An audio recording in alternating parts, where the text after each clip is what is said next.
Hare Krishna. The spiritual world exists not just at a different location but at a different level. When we think of the spiritual world, we often envision it in terms that we see depicted in books. But these books presently are manifest to us, to our senses, in three-dimensional space. And therefore we may see them that the spiritual world and the material world are next to each other, and we may think that it's simply geographical proximity or geographical neighborhood, just like say China on the world map exists above India or Canada exists above America.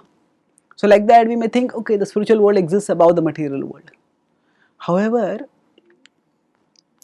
the depiction of a spiritual reality at a material level in a map that is seen with our material eyes, that involves a huge amount of oversimplification.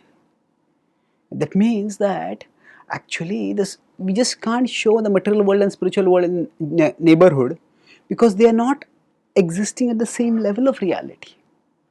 They are at two different levels entirely. So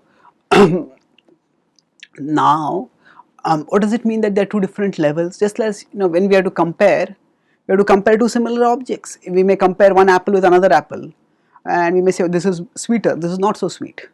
Or we may compare two fruits, we may compare apple and mangoes and say mangoes are sweeter. But if you are going to compare apples and say gold, now how are you going to compare? We don't eat gold.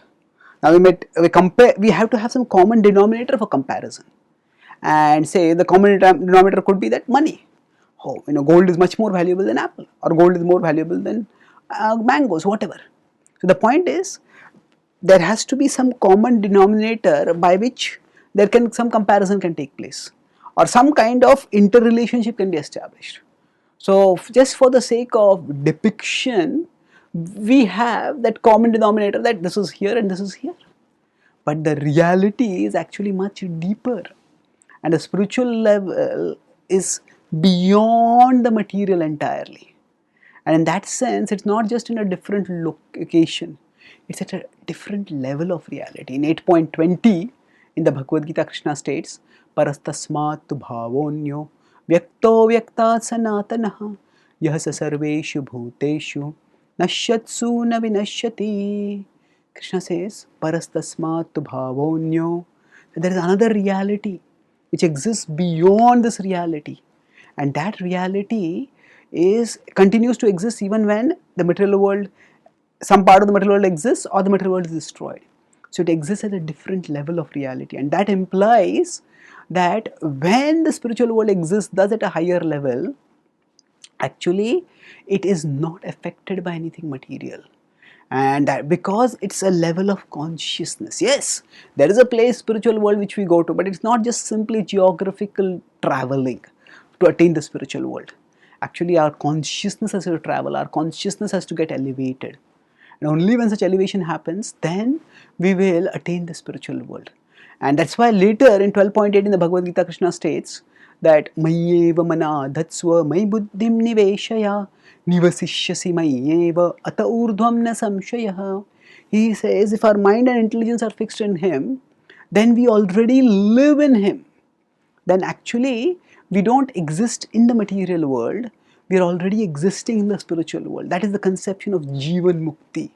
Those souls who are absorbed in Krishna, they may be in the material world, but they are no longer in the material world. They are already in Krishna. It's as good as they are in the spiritual world.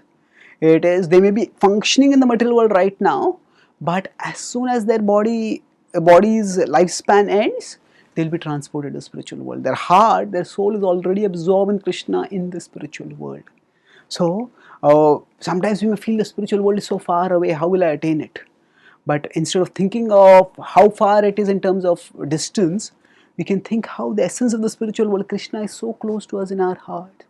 And if we can connect with Him, if we can absorb ourselves in Him, then we can be living in His presence, and thus we can practically be living in the spiritual world even now. Thank you. Hare Krishna.